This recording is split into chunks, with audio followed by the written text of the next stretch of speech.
ፍርበትም የምጸጸትበትም ነገር የለኝም። በዛ መካከል ግን ህግ ተላልፌ ከሆነ እንደ ማንኛውም ኢትዮጵያዊ ከህግ በታች ደግሞ በህግ ለመዳኘት ዝግጁ ነኝ።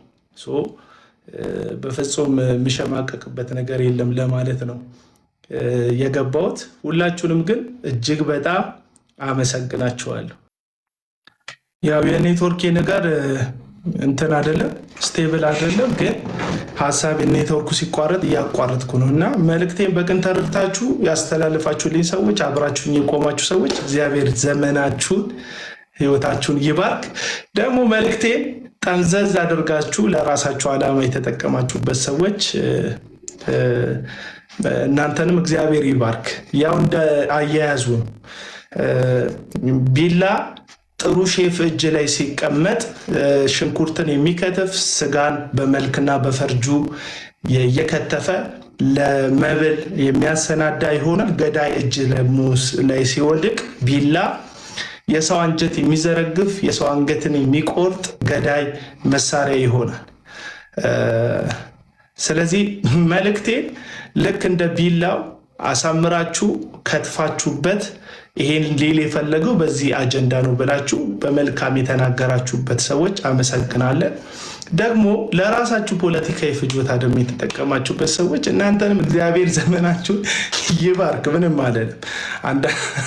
አንዳንድ ሰዎች ለማይሆን ዓላማ ስለተጠቀማችሁበት ነው። እኔ የድሃው መገፋት፣ የመበለቶች መጠቃት፣ የወጣት ወንድሞቼ ሞት የሚያሳስበኝ እንደ አንድ ኢትዮጵያዊ ሀገሬ በጣም አድጋ ትልቅ ሆና ማየት ከሚፈልጉ በሚሊዮን ከሚቆጠሩ ኢትዮጵያውያን መካከል አንዱ ነኝ እንጂ ከጀርባ ሌላ አጀንዳም ዓላማም ያለኝ ሰው አይደለሁም። ነገር ግን የተሰማኝን መልእክት በቅንነት ፊት ለፊት ከሚናገሩ ሰዎች መካከል ነኝ። ማስመሰል ወይም ለሆነ ነገር ጥቅም ብዬ ነገሮችን ለማድረግ የምፈልግም ሰው አይደለሁም። በዛ ነገር እንድትረዱኝ ነው። አንድ ቪዲዮ ከዚህ በፊት ሰርቻለሁ ወዳጆቼ። 15,000 የሚያክሉ ሰዎች የአንድ ቡና ምናልባት ካፌ ብታገኙኝና ልክ ቡና እየጠጣው ብታገኙኝ የቡና ልከፍሉልኝ የምትችሉ ሰዎች ልክ እንደዚሁ አንድ ቡና እንድትጋብዙ ይፈልጋሉ። ይህን ደግሞ የምፈልገው ለቅንጦት ወይም ለትርፍ ሳይሆን በብዙ ምክንያቶች ለ7 ወራት ስቱዲዮ የቤት ኪራይ መክፈል አልቻልንም። የቻልነውን ጥረት አድርገናል። መልእክቶቻችን ሸጋ እንዲሆኑ ለህዝብ የሚጠቅሙ እንዲሆኑ ሞክረናል። ስቱዲዮ የታሰበው እየተከራየ ራሱን እንዲችል ነበር ዓላማው። ሰዎች ከጀርባ ማንም ስቱዲዮ መጥቶ እንዳይጠቀም ያደርጉ ስለነበረ ከጀርባ ሰዎች እኛ ጋር መጥተው እንግዳ እንዳይሆኑ ይደረግ ስለነበረ በጣም ብዙ ሰልፎች ስለነበሩብን፣ ምክንያቱም ሐሰተኛ ነቢያት ልክ እንደ ጠንቋይ በሰው ክስረት ውስጥ የኛ አምላክ እንዲያደረገው አዋረደው የሚል ስብከት ለመስራት ከጀርባ ብዙ ነገር ያደርጋሉ። ስለዚህ አቡነ የሚባለው ልጅ እግዚአብሔር አምላኬ የነብይ ከሌ አምላክ አዋረደው ለማለት ከጀርባ ሰው እንዳይመጣ ሰው እንዳይጠቀም ስቱዲዮን አድርገውታል። ከዚህ የተነሳ ብዙ ጊዜ ሞክረናል። ብዙ የሚደግፉኝ ሰዎች ነበሩ። የቻሉትን ያክል ሞክረዋል። አሁን ከነሱም ከኔም አቅም በላይ ስለሆነ አትሊስት ለመልቀቅ ነው የምላችሁ። ለጥፍ ያለው አካውንቴን ባዮ ላይ ታገኙታላችሁ። ለጥፍ ያለው አካውንቴን ሲቢ አካውንቴንም ለጥፍ ያለው ሲቢ አካውንቴን ቴሌብር አካውንቴንም ለጥፍ ያለው። ከአንድ ሰው 30 ብር ብቻ ነው የምፈልገው። ይህንን ማድረግ ማትችሉ ሰዎች ደግሞ ሪፖስት፣ ላይክ፣ ሼር በማድረግ አካውንቱን ቪዲዮ የለቀኩትን ብትረዱኝ አትሊስት በሰላም መውጣት እችላለሁ። እዛ ቦታ ላይ ለ4 ተከታታይ ወራት መገኘት አልቻልኩም። ምክንያቱም በግፍ ሰዎች መጠቀሚያቸው ሊያደርጉኝ አንዳንድ አካሄድን እየሄዱ እንደሆነ ስለደረስኩበት እዛ ስቱዲዮ አካባቢ መሆን አደጋ ውስጥ እንደሚጠለኝ ስላወቅኩኝ ለልጆቼ ለቤተሰቤ መኖር ስላለብኝ እዛ አካባቢ አልኖርኩም።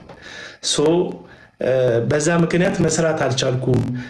የሰዎችን ያሰብነው አልተሳካም። 2 ዓመት ግን ከወገኖች ጋር በመሆን በጣም ሙከራ አድርጌያለሁ። የቻልኩትን ያገኔ ብቻ ሳልሆን ወንድሞችም እህቶችም ረድተውኛል። እሱ 2 ዓመት እንድንዘልቅ በጣም መልካም ሰዎች ከጀርባ ያሉ እና አሁን ግን አልቻልንም። ስለዚህ የ7 ወር ወደ 418,000 ብር ያክል እዳ አለብኝ። ቆማለሁ፣ አንገቴን ደፍቼ ቋንቋ ቀይሬ ለሆኑ ሰዎች አድርባ ይሆናለሁ ማለት አይደለም። እንደምታውቁት አቡና እውነትን ፊት ለፊት እንደሚናገር ነገር ግን በጽድቅ እውነትን ለመናገር ይሄ ያለበትን ሸክም አራግፎ መቀጠል ስላለበት ይሄንን ብቻ ሰፖርት እንድታደርጉኝ በጌታ ፍቅር ጠይቃችኋለሁ። አደባባይ ወጥቼ ገንዘብ ጠይቄ አላቅም። ሰዎችን በውስጥ በኩል እንኳን ለምኜ አላቅም። የመጨረሻ ልመና አደባባይ ላይ የወጣሁበት ምክንያት ከኔ አቅም በላይ ስለሆነ ነው። የቻልኩትን ከኪሴ ብዙ ነገር አድርጌያለሁ፣ ግን አልቻልኩም። ለትርፍ አይደለም የከፈትነው፣ ገንዘብ ለመሰብሰብ አይደለም የከፈትነው እውነትን ለመናገር ነው። የሄዱና ፕሮግራሞቹን እዩት። በቃ እንደዛ ነበረ። ግን ኢትዮጵያ ውስጥ ተከፍተው ስራዎች ይዘጋሉ፣ ብዙ ስራዎች ያከትማሉ። ከዛ እንደ አንዱ ቁጠሩት። ይህም የስቱዲዮ ነገር ያንን የተመለከተ ነው። ስለዚህ የ7 ወር የቤት ኪራይ ብቻ ሰፖርት ካደረጋችሁኝ አመሰግናለሁ። የምኖርበት ቤት ጥሩ የሆነ ነገር አድርጌ እዛ ቤት ውስጥ መልእክቶቼን ማስተላለፍ እችላለሁ ማለት ነው እና እግዚአብሔር ይባርካችሁ። በእውነት አመሰግናለሁ። አንድም ቀን ሰንሰለት ታስሬ በሰንሰለት ታስሬ ከፊቴ ፈገግታ ጠፍቶ አያውቅም። ምክንያቱም እግዚአብሔር ከኔ ጋር እንዳለ ስለማቅ በጣም የተባረኩ ኦርቶዶክሳውያን አባቶች በእስር ቤት ውስጥ ነበሩ፣ አብረውኝ የሚጸልዩልኝ የሚወዱኝ። አንድ እንደውም አባ ወልደ ጊዮርጊስ የሚባሉ መኖክሴ አብረውኝ ነበሩ፣ በጣም የተወደዱ። ከዛም ባለፈ ደግሞ ወንድሞቼ ወንጌላውያን አማኞችም ነበሩ። በጣም ደስ የሚል ፍቅር ነበረ። እንከባበራለን፣ አብረን እንጸልያለን። በቃ ደስ የሚል ፍቅር አሳለፍኩኝና እዚህ ውስጥ ያላችሁ ወንጌላውያን አማኞች በጣም ልክ ነበርኩኝ ነው ያልኩት። ኦርቶዶክሳውያንን መውደዴ፣ ኦርቶዶክሳውያንን ማክበሬ፣ ከኦርቶዶክሳውያን ጋር ሰላም መፍጠሬ እዚህ ሶሻል ሚዲያ ላይ በጣም ልክ መሆኔ አሳይተውኛል እነዚህ ሰዎች ማለት ነው። እና በጣም የተወደዱ ቴዎሎጂያኖችን አግኝቻለሁ እዛ የታሰርኩበት ቦታ ላይ። የኦርቶዶክስ ቤተክርስቲያን ዶክተር፣ የቴዎሎጂ ዶክተር ማለት ነው። ከነሱም ጋር ጥሩ የሆነ የመማማሪያ ጊዜ፣ የመከባበሪያ ጊዜ አግኝቼ ነው የወጣሁት በ25 ቀን ውስጥ። እንዴት እድለኛ እንደሆንኩ። ሚስቴ ተንከራተተች፣ አራስ ሚስቴ ተንከራተተች፣ እናቴ ተንከራተተች። አይኖ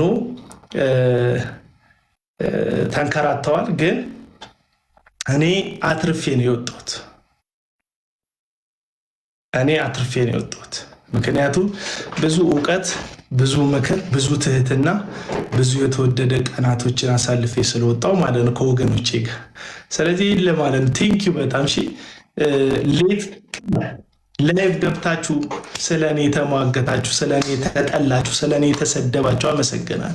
የኪራይ አፍ ሆናችሁ ደግሞ ይታሰራል፣ ይበሰብሳል፣ ይቀራል ደግሞ ስትሉ ስታቅራሩ የነበራችሁ በጣም ቤተሰቤን ያሳመማችሁም ሰዎች አላችሁ። ፎቶዬ 21 ቀናት ምናምን እንደዚህ ለጥፋችሁ ስትሳደቡ የነበራችሁ ሰዎች አላችሁ። እናንተ እግዚአብሔር ሰው እንዴት ራሱን መከላከል በማይችልበት በእስር ቤት ውስጥ ሆኖ 21 ቀን ሙሉ 22 ቀን ሙሉ ፎቶውን ለጥፈ ትሳደባል? በእውነት እኔ እኮ ሰው ራሱን መከላከል ሲችል ጥሩ ነው፣ ግን ራሱን መከላከል በማይችልበት ሰው እንዴት ይሰደባል? ስለዚህ ሌላ ጊዜ የምነግራችሁ ብዙ ነገር ይኖራል። እዛ ቦታ ላይ ያየሁት ሌላ ጊዜ የማወራችሁ ማለት ነው ብዙ ነገር ይኖራል። እስከዛ ግን የኢትዮጵያ ሀገራችንን እግዚአብሔር ይጠብቃል። ሰሜኑን፣ ደቡቡን፣ ምስራቅ ምዕራቡን ሰላም ያድርጋት። እስራኤልን የሚጠብቅ አይተኛም አያንቀላፋም እንደሚል መጽሐፍ ቅዱስ ኢትዮጵያን በአራቱም ማዕዘናት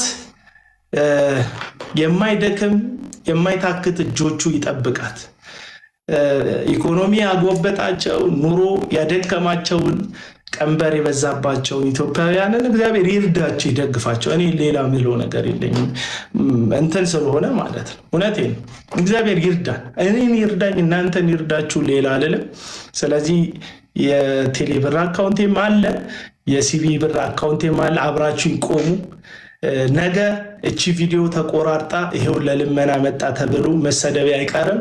ምንም ሳልጠይቅም ስለሚሰድቡኝ ደክሞኝ ከብዶኝ ዝም ከምል ፊት ለፊት እናንተ ወንድሞቼን ጠይቄ የሰጣችሁኝን ይዤ ካነሰ ጨምሬበት ከበዛ ደግሞ ተናገር ይሄን ያህል ሰጣችሁኛል ብዬ አመስግኜ እንድቀጥል ፊት ለፊት መናገሩን መርጫለሁ።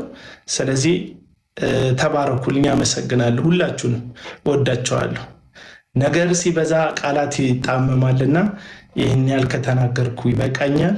ሁላችሁንም አመሰግናችኋለሁ። ቃል የምገባላችሁ ግን በቃላቱ ላይ የሚንቀጠቀጥ አንገቱን የሚሰብር ከወገቡ የሚጎብጥ ለማይሆኑ አካላት ባሪያ የሚሆን አቤልን ታሰረም አልታሰረም አትጠብቁት። ቀና እንዳለ እውነት እንደተናገረ እንደተጀነነ ሞተ እንዳሉት ሰው እንደተጀነነ ይኖር አቡና ነው የምታገኙት።